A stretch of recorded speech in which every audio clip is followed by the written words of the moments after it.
Rahim.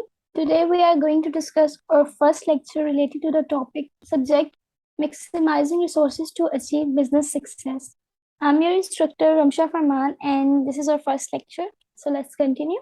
Our main points for this or main taking from this lecture is that we will understand the importance of resources to achieve business success. Then we will explain the resources needed by the organization in different business sectors of the economy. First, to start a business.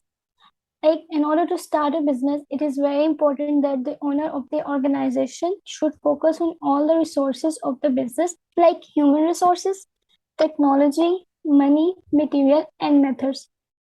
For instance, if you are the owner of an organization, it's not like that you can start a business with a huge sum of money, like you have $50,000 or you have like $100,000. You cannot start doing your business just by that amount of money. You need other resources for that. You need a proper business plan for that. You need human resources. You need technology. You need materials. Even that, if you have everything and you don't have the method that how you are going to use them, how you are going to take advantage from them, that means you are like a fail. You cannot enjoy the benefits of those resources. So like these resources are very important for every business whenever you want to start it. And these are very crucial for each other as well as they support each other to do or to run a business. Is it clear? Yes, Miss, it is. Okay. Resource management. It is the efficient and effective deployment of an organization's resources in the most efficient way possible, maximizing the utilization of available resources to achieve organization goals. Like whenever you talk about resource management, that simply means when the word management comes, that means you are like utilizing efficiently and effectively anything which is related to it to achieve the goals of the organization. Since it is resource management, that means here we are utilizing all resources effectively and efficiently so that we can achieve the goals of an organization, the targets of an organization. And when we do the resource or management, what is our main goal? That we want to most efficiently and effectively deploy those resources so that we can take advantage of them in every possible way without minimum with minimum wastage, with minimum loss of that asset and of that resource, so that we can maximize the utilization of that resources, which will help us to ultimately achieve the goal of an organization. As we discussed earlier, like whenever we are to start a business, we need resources, and these resources complement each other. They are substitute alternatives, everything of each other. So like we have to make sure that we are utilizing them in the very best manner so that we can take most of them to achieve our goals. Are we clear on this definition? Yes, it's clear. So let's discuss the 5 M's. At some points or in some books or some texts or some articles, you will also get it as 4 M's. At some places these are 5 M's, and at some places these are 4 M's. The 5 M elements needs to be considered as assets which the organization has committed to its current market strategy, and they include manpower, materials, machinery, methods, and money. Like these are the elements. Your resources are your assets. Okay, all right. Like whenever you are utilizing any resource, that means you are utilizing your asset, which will gonna cost you something, which will bring you some benefit. It's not a liability on you. It's not your capital. It's not your capital equity. Okay, your resources are part of your assets. Then you use those resources according to the market. What is the market structure currently? How the market is working?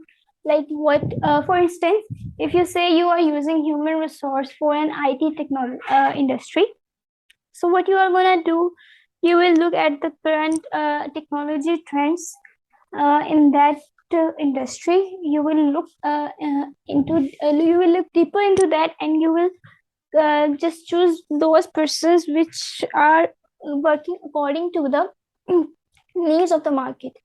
You cannot say that like if you need a person with a PhD, you cannot say that you can select a high school student for that. So that means what is your current market requirement? You choose your resources according to them. So there are five kind of resources which are discussed in 5 M's, or you can say five kind of assets, elements. These are the elements of an business. More or less, these are actually same in every business. These are necessary or basic requirements of every business. At some places, you might read it as like land, labor, capital, your human resource, your finance, and your management. At some places, you will read it as 5 M's. So they are like same things but with different names. So first one is manpower. Manpower means staffing, means your human resource. Whenever you are hiring someone or you are organizing your resources that relate human, basically your workforce, your labor. So it will be included in manpower. Then comes materials. Materials means production, like from raw material to the finished good, what kind of material you will use, how you will use that material to produce your product with minimum utilization of resources and produce the best quality product. Then comes machinery. Machinery, that means equipment. Equipment means what kind of technology you are using. It involves your technological aspect. Are you using the up-to-date technology? Are you currently updated with the market, or are you lagging behind? Then comes methods. How efficient your methods are. Like if you are producing something, how efficiently you can produce it. How much time do you require for that? Then comes money. Money means finances. Finances means how will you are going to arrange everything. Like for manpower, you need to pay them something. For materials, you need to pay something to buy them. For machinery, you need to pay something to run that equipment. For methods, you need to pay something to make sure that with every step you discover something that with which you can utilize and get the maximum out of it. So these five like they complement each other, and they are basically the basic necessity of every business, from service sector to the product manufacturing goods sector. So are we clear on these ends? Yes, miss. These are clear. Okay, now we will get into the detail of it. Manpower. All the manpower is the key factor in all the business activities and the business success. If the employees of the company are not loyal, then it would not be possible to achieve the goals of the company. In simple word, like whenever you are running a business, you cannot be like a one-man army. Though you can be an entrepreneur there, but that doesn't mean that you will be in one-man army. You need others with you as well. You need human resource, you need manpower.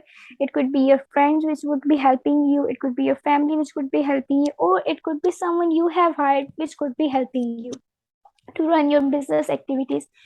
In case if you are running your business as a single person, but you use someone to discuss your business problems, to take advice from them, that means that person is your manpower, is your human resource which is helping you in that business. So when we talk about large businesses, large organization, or you can say small organization, there are three kinds of organizations: small, medium, or large. In small, it is basically like we have 1 to 10 persons working in that organization. In medium organization, we have basically like 1 to 100 persons. It's a company with our 100 persons working in that. And in large organization, it usually involves multinational organizations, which you know definitely works in different countries and have huge number of manpower working under them. So you have to organize your employees according to the size of your organization, according to the needs of your organization. If you need to invest on your employees so that they can feel that how much you value them, you need to give them value, you need to give them worth so that they can be loyal to you. If they're not loyal to you, for instance, they are working for you, they know your secrets, they know how you do your work, they know your methods, they know your resources, they know what kind of finances you are using, how much finances you have available, they know what kind of equipment you are using, how efficient is that and how inefficient that could be. And in any case, if they are not loyal to you, they are like selling your information to others, they are sharing your information to others, that means you cannot be able to achieve your goals like you have decided to do that.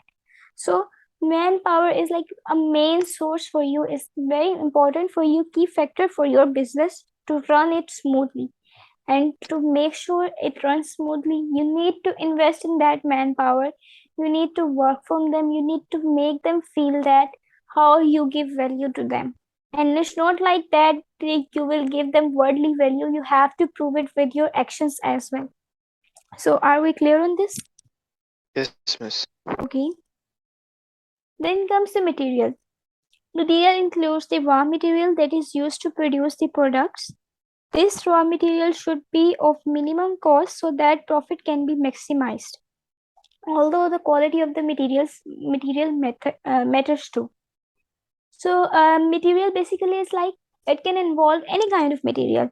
For instance, you use the raw material in a sense, raw material from a very first stage. Like in car industries, it's not like everything is produced at the same place. What you do is basically you assemble those pieces at one place and you collect those pieces from different persons, different areas, different companies, different suppliers.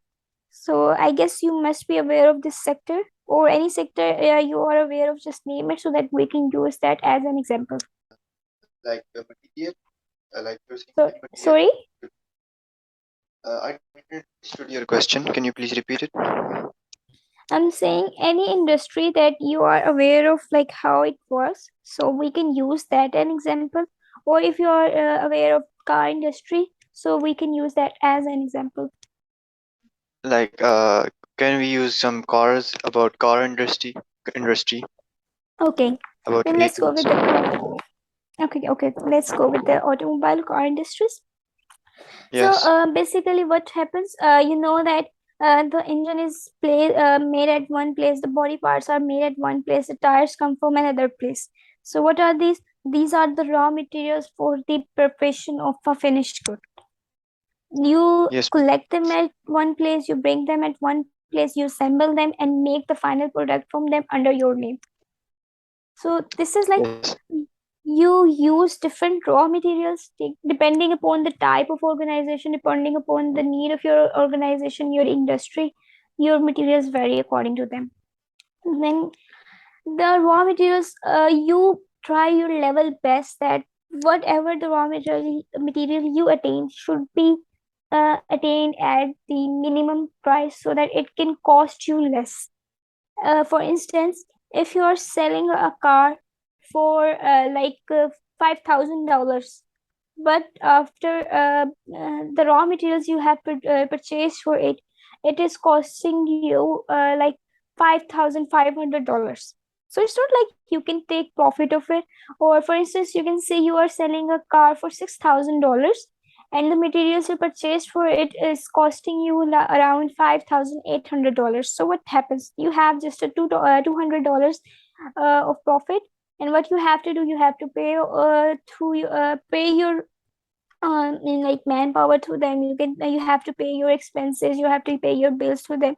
So like it's you have nothing on you left, you have no profit. So what is our main goal? To achieve those resources at minimum cost so that we can maximize our profit. The minimum the cost, the higher profits we can generate. The maximum the cost, the lower will be the profit. Because at we cannot raise the price at like above certain level. Just you can raise the price at a certain level. So and never forget that you cannot compromise on the quality. Price can be compromised because there is every sector present in the industry. You can compromise the price according to your industry, like which industry you are targeting. But you cannot compromise on the quality, because quality assures your presence in the market, your value in the market, your worth in the market.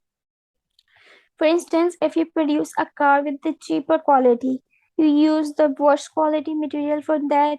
You use like tires which are not made properly with which are made of like some low quality rubber. You use spare parts which are made of some low quality materials. What happens?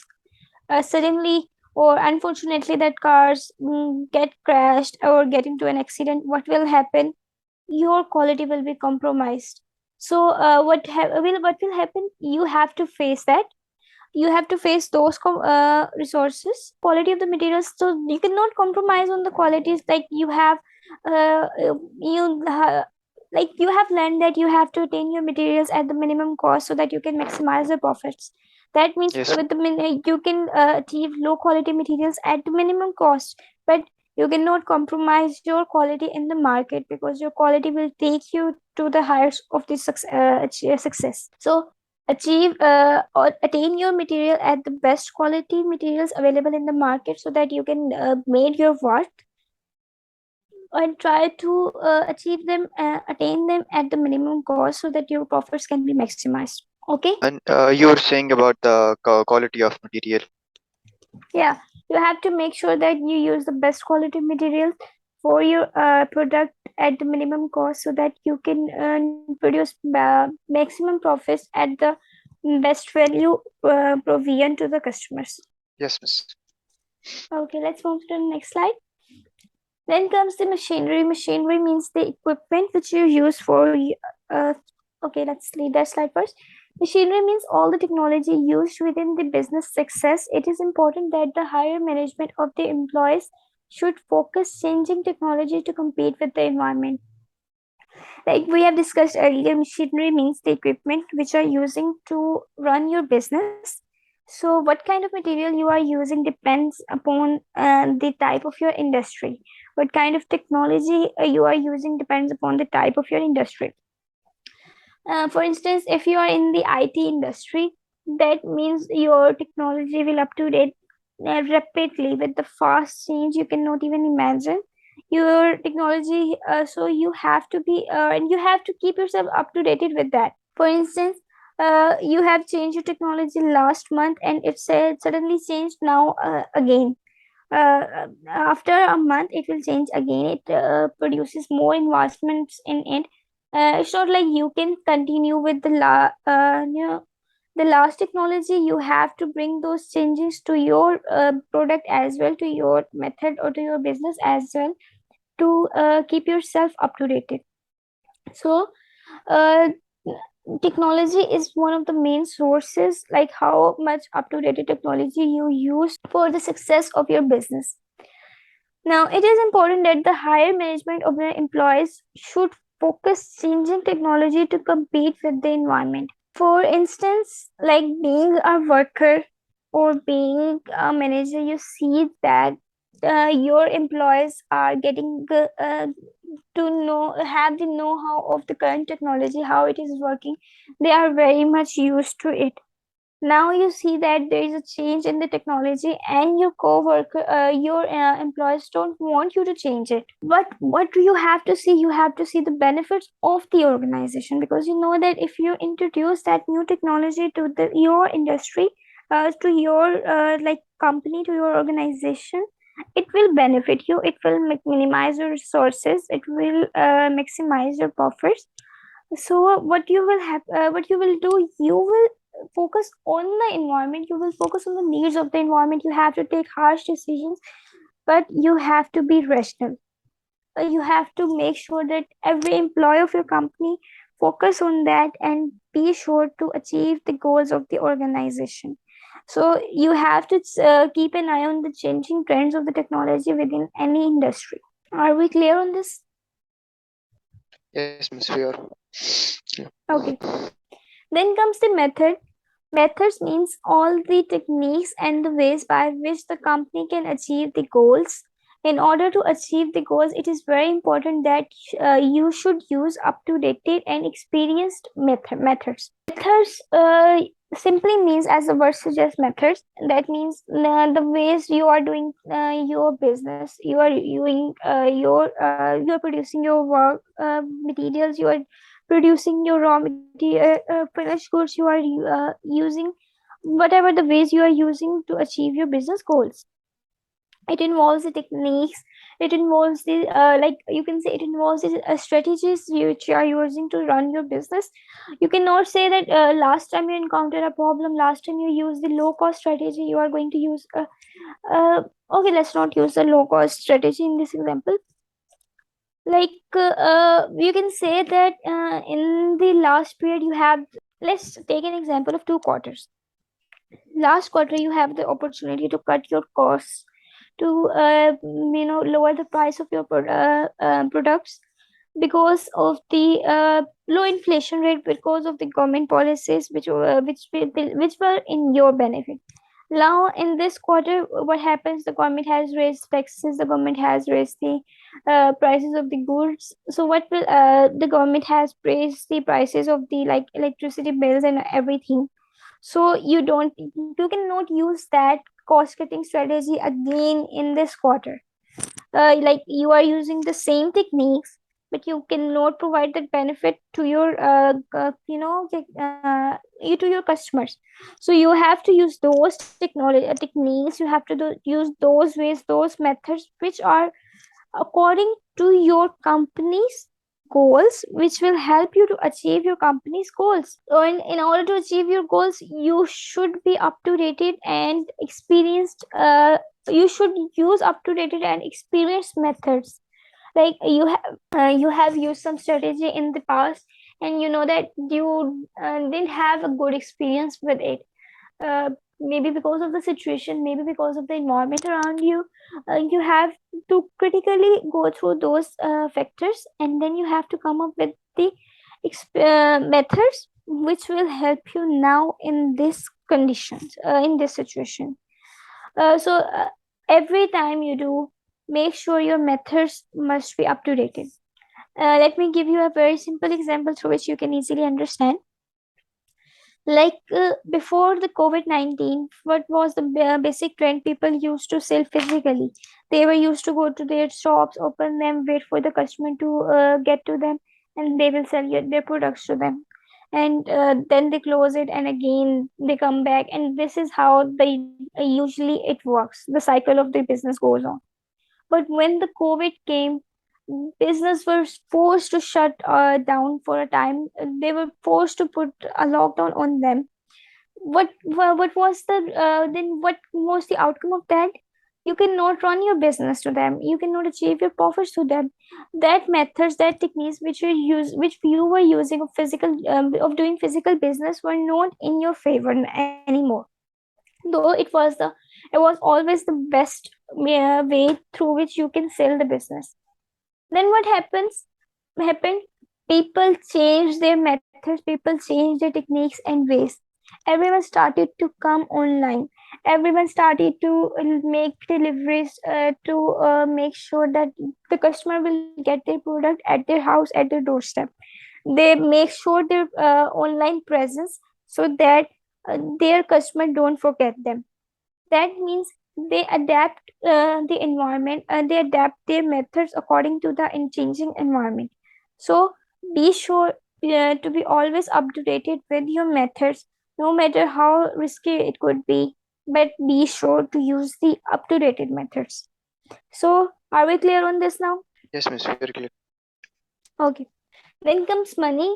Just like all the resources, the money is very important. Without money, you can't do anything. You have enough money to start your business in a nice way without taking loans from the bank. It is the only way by which you can start your business without pressure. Like we know, for all resources, money is very important as well. For instance, you have the technology, you have the human resource, you have the method, you have machinery. Then you cannot utilize them. You don't have the money to give them, you don't have the money to run your technology, or you don't have the money to experiment your methods. So you cannot do anything without your money, without the finance. Then you have enough money to start the business in a nice way without taking loans from the bank.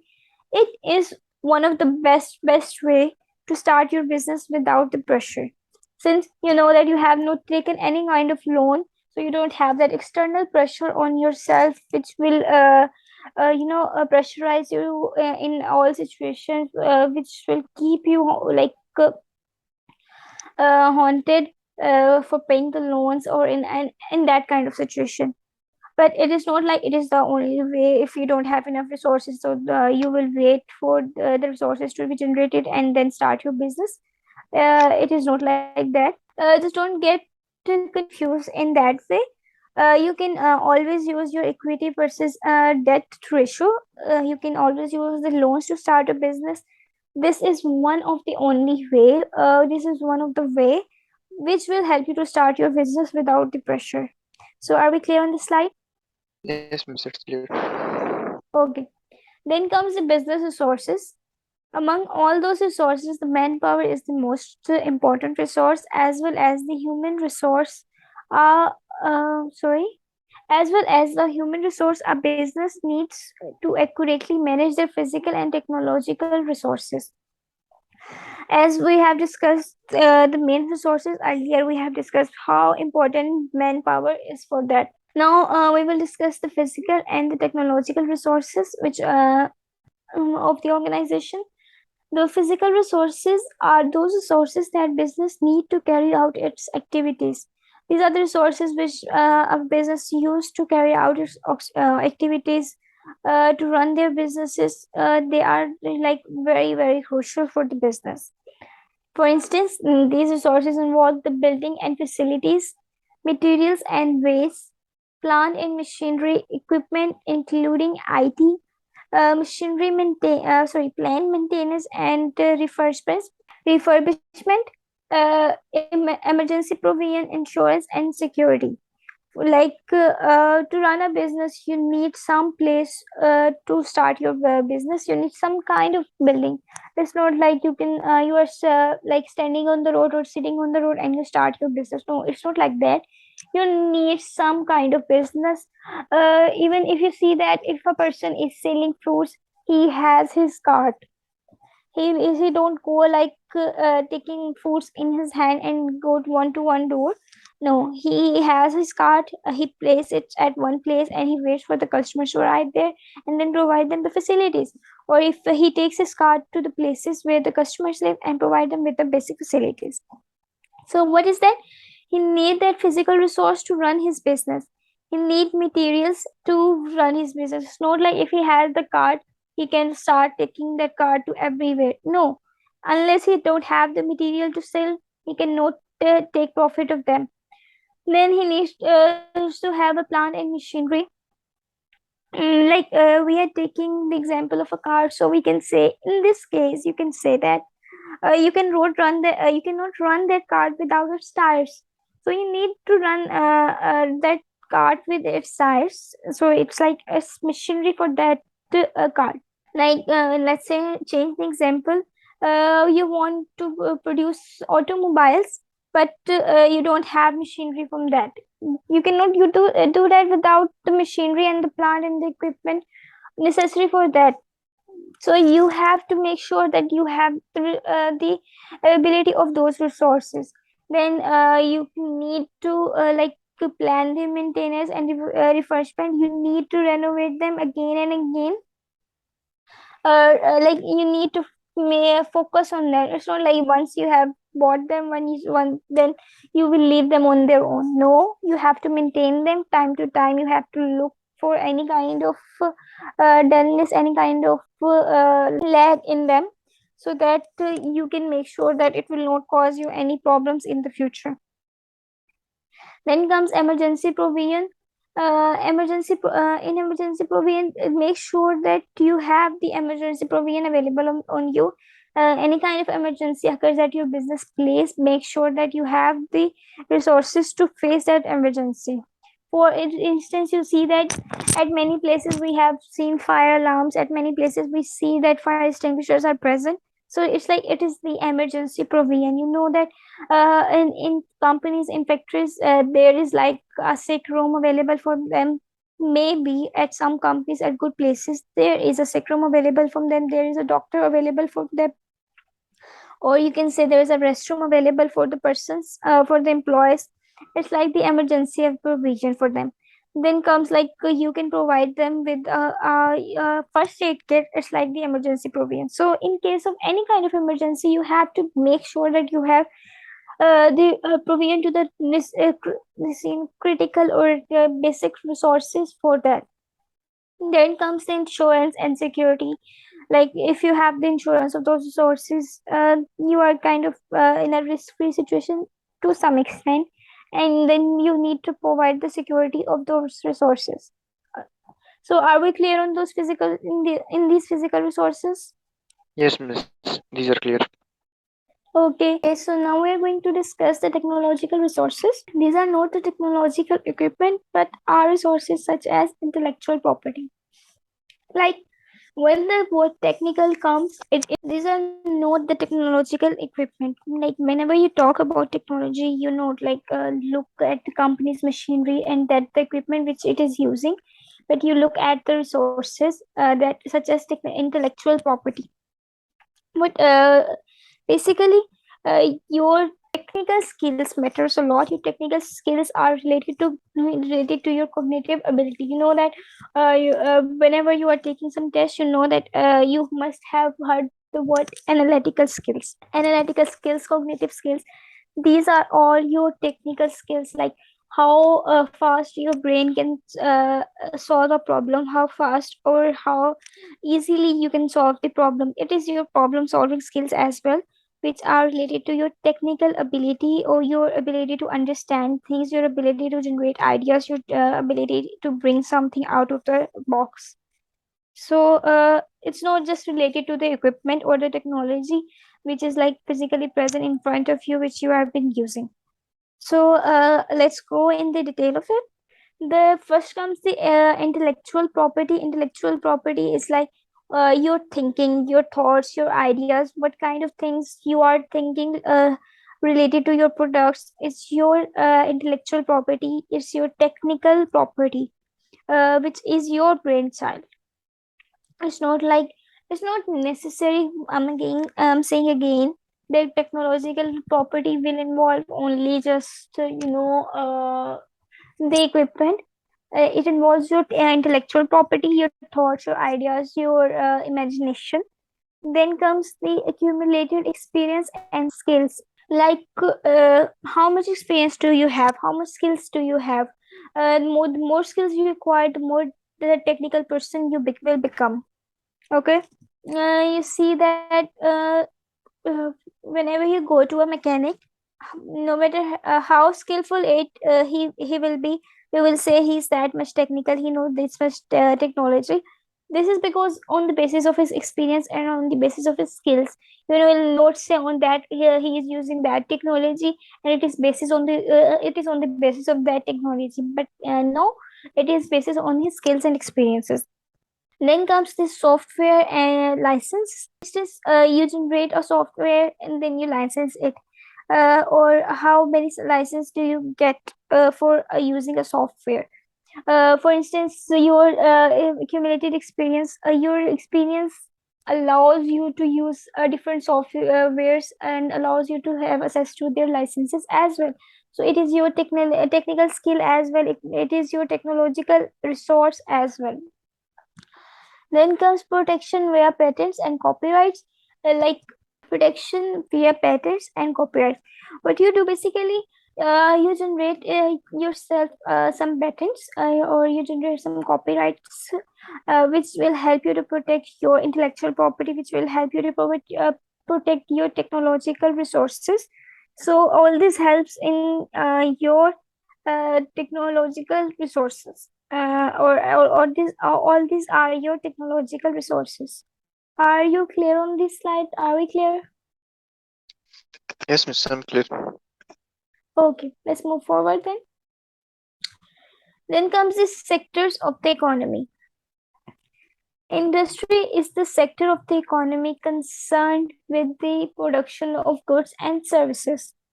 You know that whenever we talk about a business or any organization, it comes under any industry.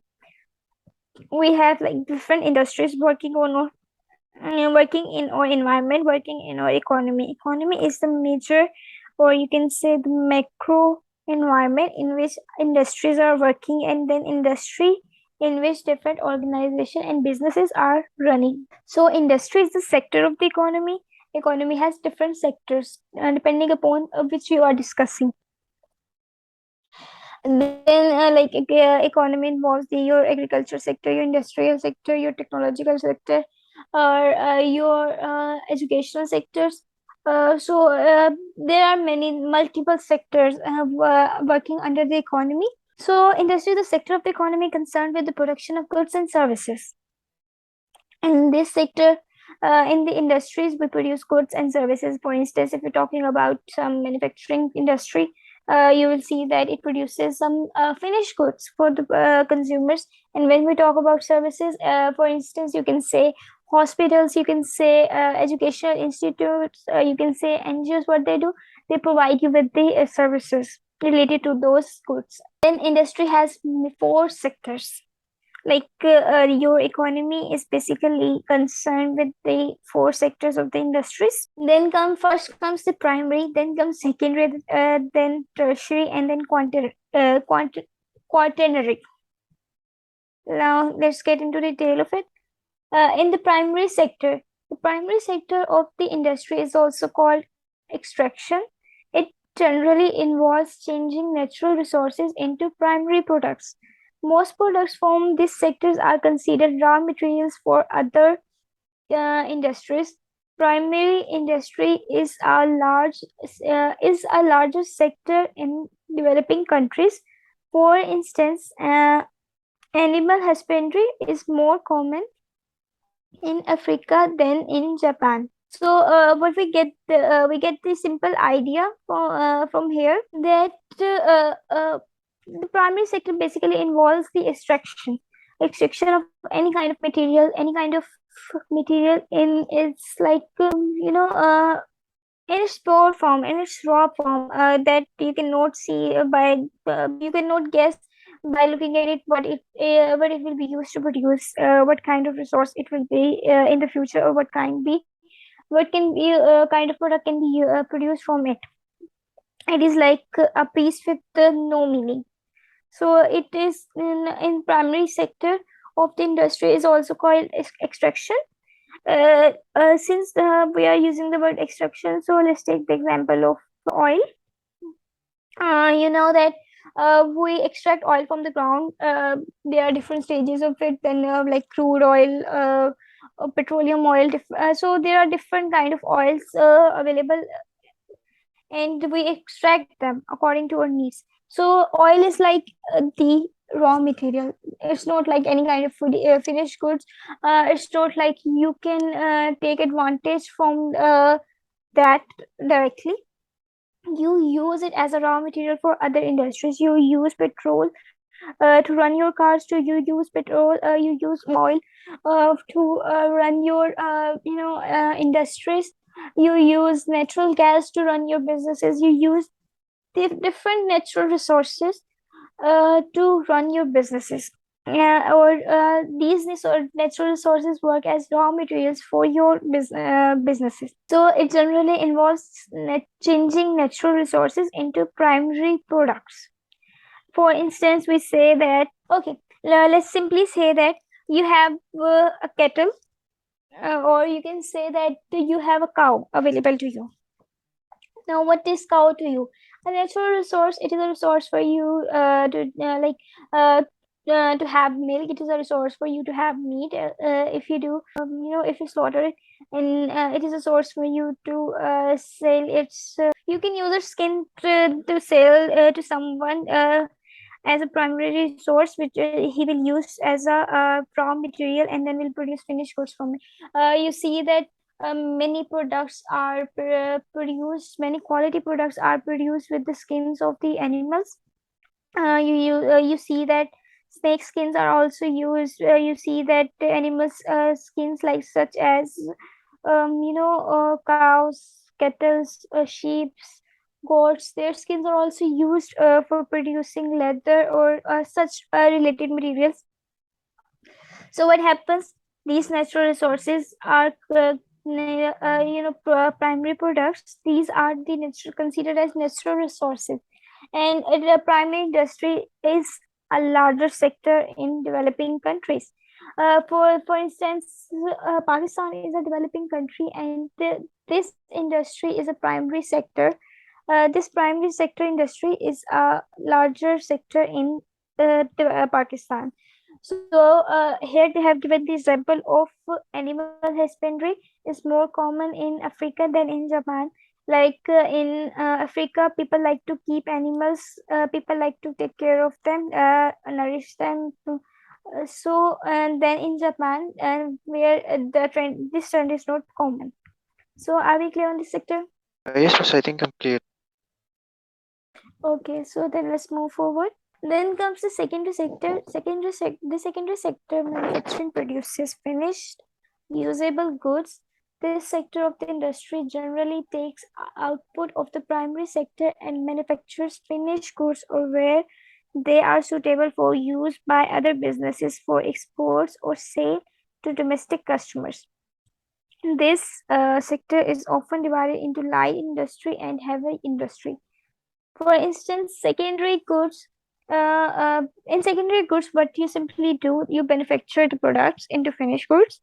You start manufacturing them. Like we have discussed the example of the car industry. We see that we bring raw materials from different places, and then we assemble them at one place and form the final product. So same is happening in the secondary sector. Like it is a manufacturing sector in which we use in which we produce finished and usable products which are ready to be sold in the market. And this sector takes output of for the primary sectors, as we have as we have learned before, that the primary sector is a form of raw material. So what happens here? We take that as we take that from the primary sector as raw material where they are suitable or used by other businesses, in which we can use that raw material for um, as output for other businesses. So Yes. simple in sorry. No, miss, saying yes. Okay.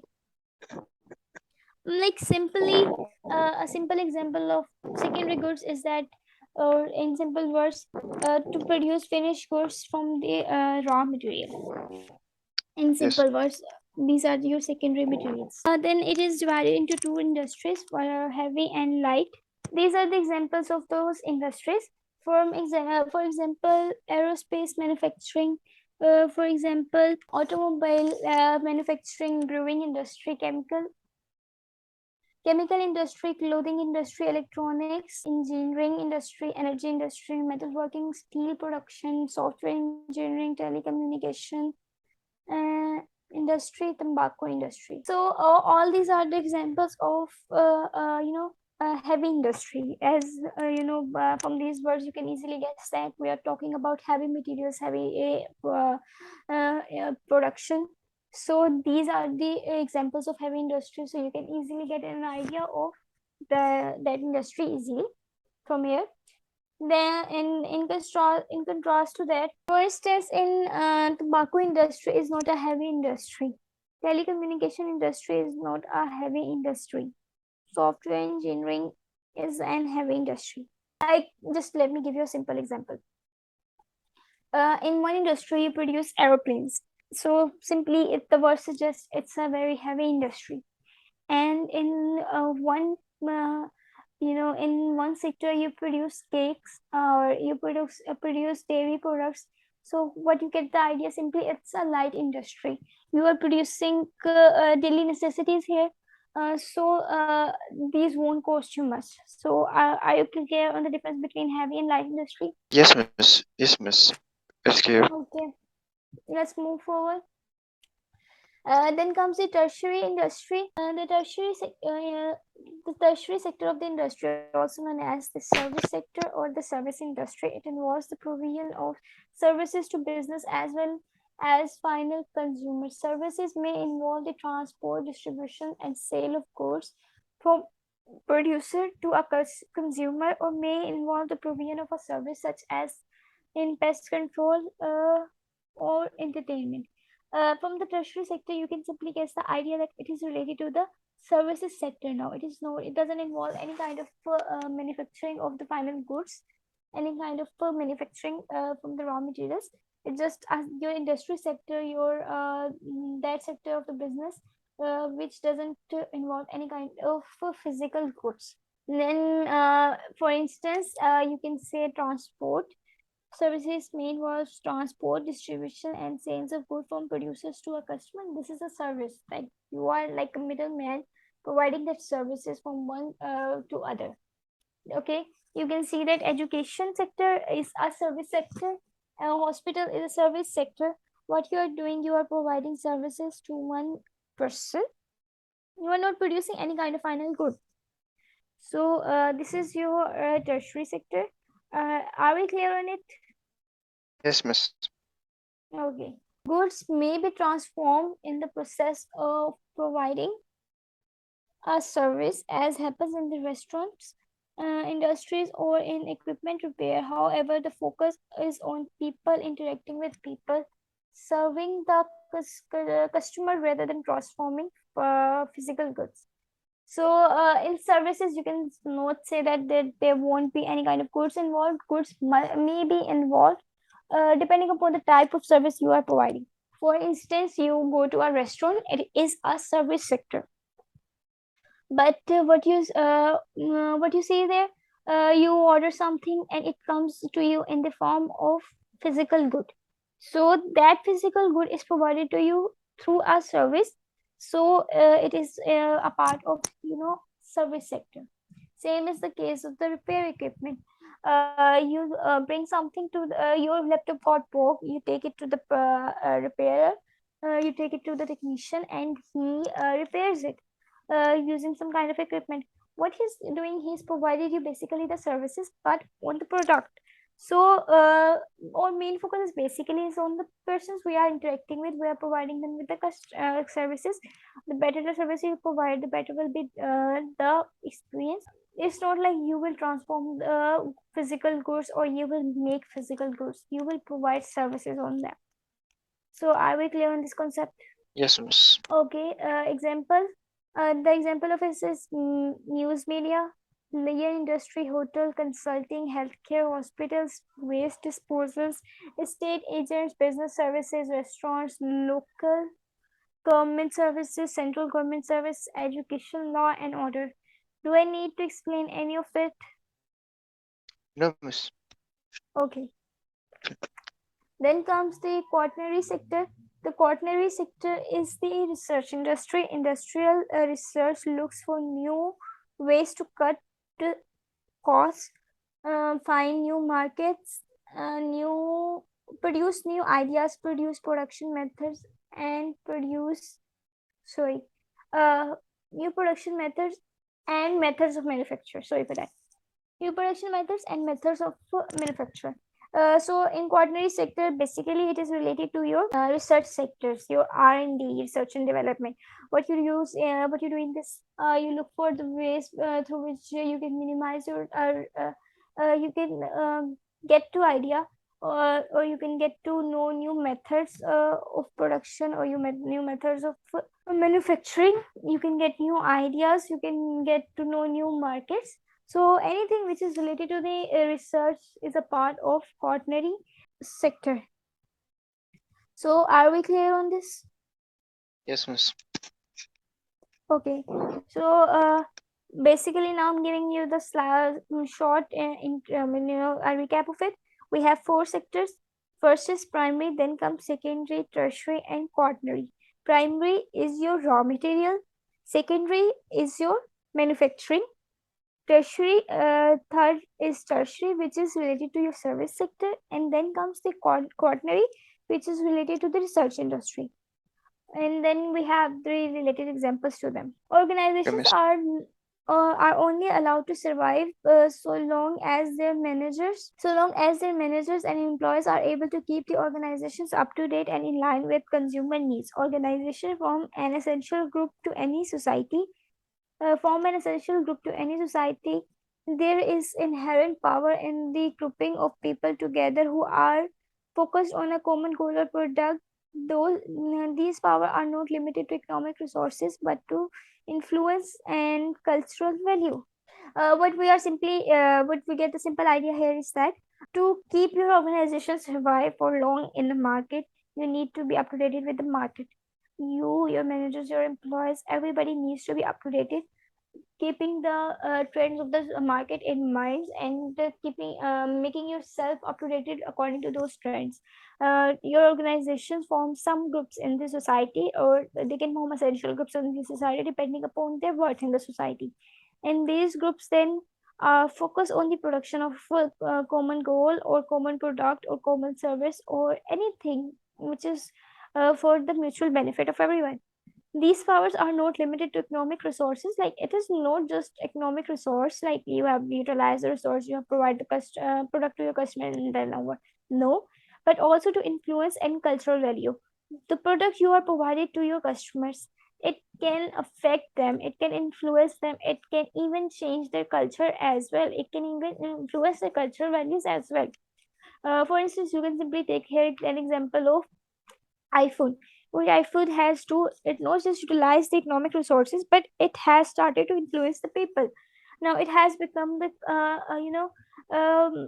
status symbol for everyone. We like persons using iPhone have become a status symbol. Or you can say iPhone has become a status symbol for persons.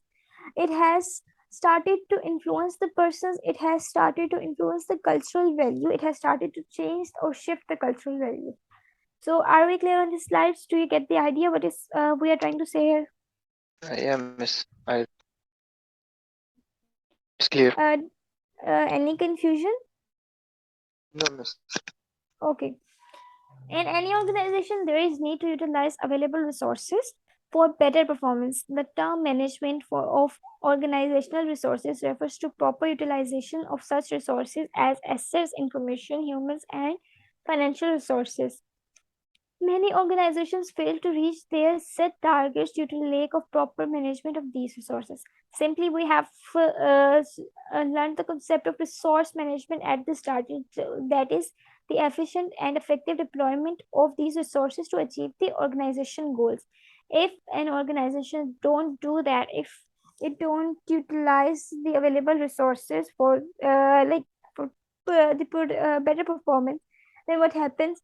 The organization will fail to achieve its set targets because of the late management of those resources. It is simply you can say extension of that definition. As it says, the term management of organizational resources, like management of organizational resources, it is resource management, refers to proper utilization of such resources as assets. It refers to proper utilization, that means effective and efficient deployment of those resources, such as assets, information, humans, and financial resources. Here we have included the resources. If we don't manage those resources efficiently or effectively, that means organization will not achieve its goals or set targets properly. Is it Yes, clear? miss. Okay. Yes, miss. It is. According to the Drucker, the objective of any organization is to positively change the lives of those with whom it has direct contact. This encompasses employees, customers, suppliers, and the community in which it operates. Management is no science, art, program, or gimmick.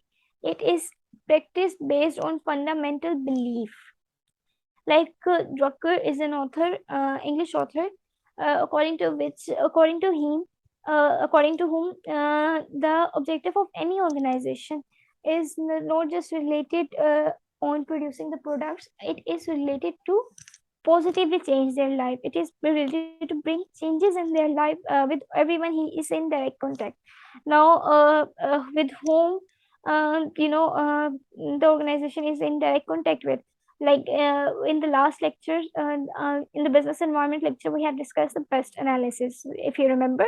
So we have discussed the overall environment of the organization, the macro environment of the organization, in which we discussed like it is related to distributors, suppliers, customers, government, or wholesalers, retailers, employees, everybody, in which it is direct contact. It affects it, and so what happens? The organization affects it, and it affects the organizations. They are both affecting each other. He has given the another definition of management. Like management is not a science, art, program, or gimmick. It is a practice based on fundamental beliefs, like what your organization believe, what kind of practices that is does it provides to its customers, what kind of practices it believes on providing.